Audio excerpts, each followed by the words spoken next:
Mais le pare-flamme par rapport au coupe-feu, Oui. c'est quoi? Alors, le pare-flamme, c'est vraiment le premier degré de protection sur les portes qui est un peu obligatoire globalement sur toutes les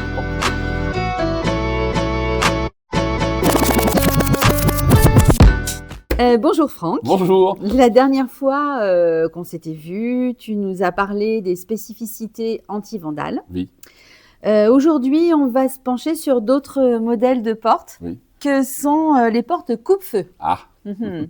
Chez Slickma, cette spécificité est portée par le modèle SD20, oui, EI 120. oui.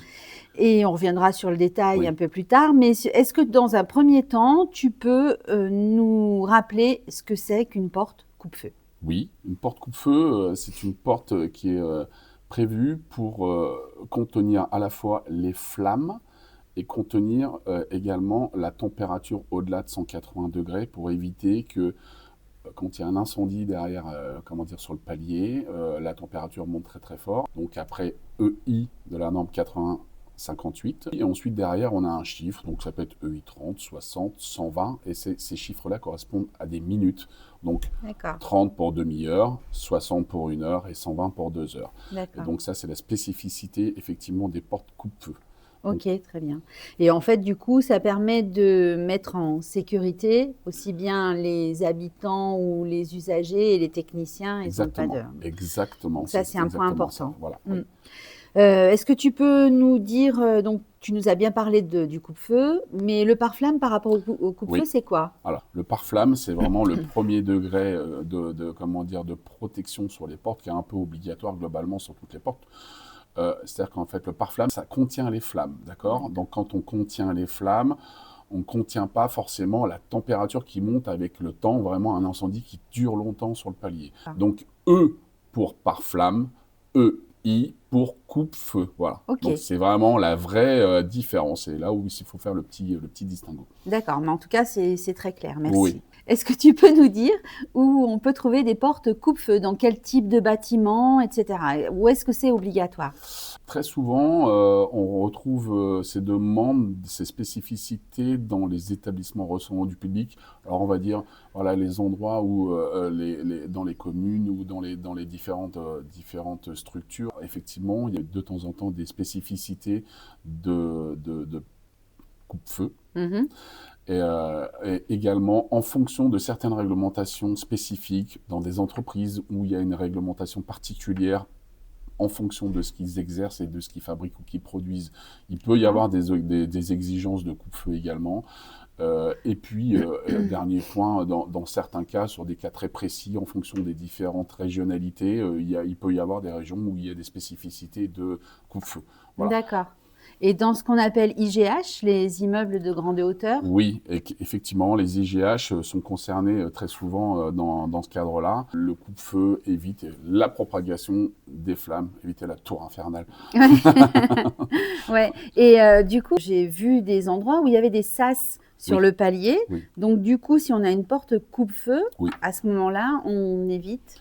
Deux solutions finalement en fonction de la physionomie de l'architecture du bâtiment, où effectivement il est exigé par l'architecte ou les constructeurs de mettre des portes d'ascenseur coupe-feu, donc EI, pour pouvoir justement maintenir flamme et température.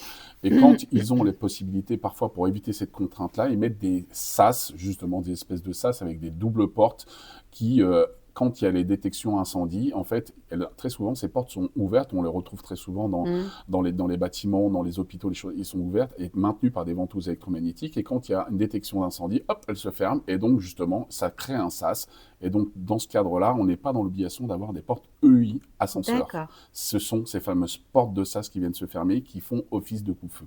D'accord, mais pour autant, ça tient. Enfin, ça maintient effectivement l'incendie dans la zone proprement dite. Ouais, d'accord, mais c'est surtout beaucoup de place sur le palier, j'imagine. Ça prend énormément de place, effectivement. Comme ça prend de la place et de la superficie sur la partie avant de l'ascenseur, s'ils ont la possibilité de le faire, ils le font. Sinon, effectivement, on passe par des portes ascenseurs EI.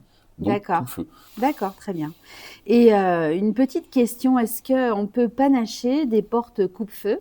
et des portes par flamme. Oui, c'est possible. Dans les cas où parfois il y a des parkings souterrains ou des choses comme ça, où il y a, pour éviter la propagation, si par exemple on a un parking souterrain dans lequel il y a des voitures qui se garent, s'il y a un incendie qui se crée ici, on peut mettre une porte EI dans le sous-sol par exemple, pour éviter que, effectivement, on revient sur ce qu'on a dit, que le feu se propage, et dans les étages restés sur la porte par flamme traditionnelle. D'accord. Et chez Slickma, les portes coupe-feu et par flamme vont fonctionner de la même façon? Exactement, ça fonctionne exactement pareil. L'opérateur de la porte-cabine, lui, reste le même puisque c'est lui qui ouvre et qui ferme les portes palières, d'accord?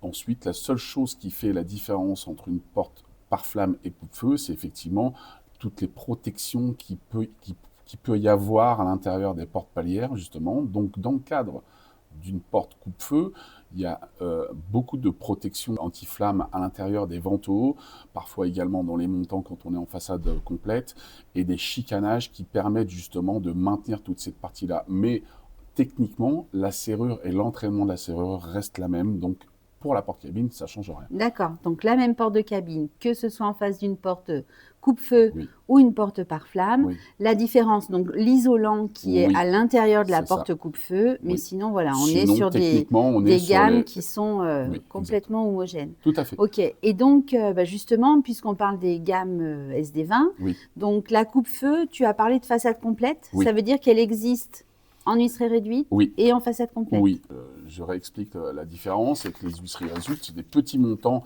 On a le passage libre, on a 2 petits montants de chaque côté. Ça, très souvent, ce sont des portes qui sont installées ou à l'intérieur de la gaine de l'ascenseur, ou quand on a des encombrements qui ne sont pas énormes au niveau du palier. Voilà. Et puis après, on a la façade complète. Donc là, c'est effectivement la porte dans son intégralité, où on a l'intégralité de l'ouverture avec les montants de chaque côté. Donc quand on nous demande d'avoir des portes coupe-feu, on se doit d'avoir des portes coupe-feu en façade complète également. Bien sûr. Voilà. D'accord, très bien.